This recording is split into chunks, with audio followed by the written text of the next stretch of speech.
Aujourd'hui, je voulais aborder un sujet qui est hyper pertinent parce qu'on le voit beaucoup sur les médias sociaux. La question revient toujours, est-ce que je devrais me prendre un courtier pour vendre et acheter une propriété?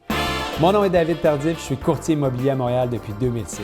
Je suis fondateur avec mon frère Maxime de l'équipe Tardif, équipe numéro 1 au Québec chez Royal Lepage.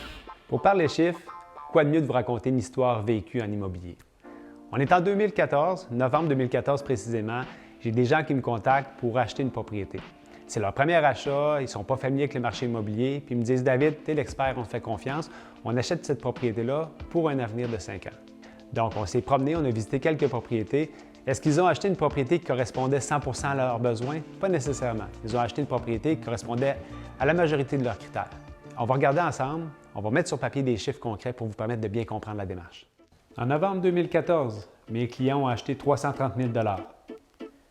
Ils ont payé une taxe de bienvenue de 3 366 $. Le notaire leur a coûté 1 000 $. Le déménagement leur a coûté 1 000 $.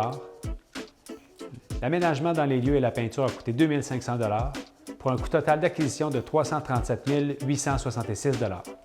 En janvier 2021, les clients ont mis avec moi leur propriété en vente à 489 000 $. Nous avons vendu la propriété 532 000 $.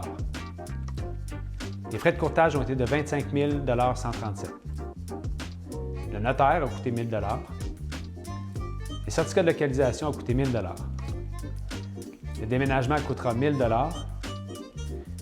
La somme nette sera de 503 863 $. Leur solde hypothécaire est à 221 495 $, pour une mise de fonds initiale qui avait été de 60 000 $. Leur profit net est donc de 218 502 $. Je vous ai promis que j'allais tout vous mettre sur la table, alors on va regarder les chiffres au complet. Le courtier. Mon salaire à l'achat a été de 8 250 $. Dans une entreprise comme la mienne, 30 % sont des dépenses. Mon salaire net a été de 5 775 $. Lors de la revente, mon salaire a été de 13 300 $. Mes dépenses, toujours de 30 % pour un salaire net de 9 310 $ à la revente et pour un profit net après les deux transactions de 15 085 $. On entend souvent parler des honoraires de courtier, mais on s'entend-tu pour une chose, ça peut devenir le meilleur investissement de votre vie. Pourquoi? Bien évidemment, le courtier bénéficie d'une expertise qui va vous permettre de faire un achat qui va prendre de la valeur dans le temps.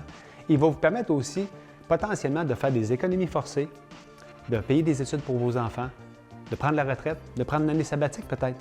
Fait que la morale de cette histoire-là, dans les faits, c'est qu'à la fin de la journée, oui, un courtier, ça coûte de l'argent, évidemment. À long terme, je peux vous garantir que si les bonnes décisions sont prises, le client va en bénéficier de façon encore plus importante. Évidemment, ça ne c'est pas un travail. Je n'ai pas la prétention d'être le seul artisan d'une transaction immobilière. Ça prend évidemment un courtier qui a des bonnes connaissances, puis bien évidemment, un client qui est à l'écoute puis qui a le courage de passer à l'action. Mais je peux vous dire que si ces éléments-là sont mis ensemble, le client, à long terme, va en sortir gagnant, c'est évident.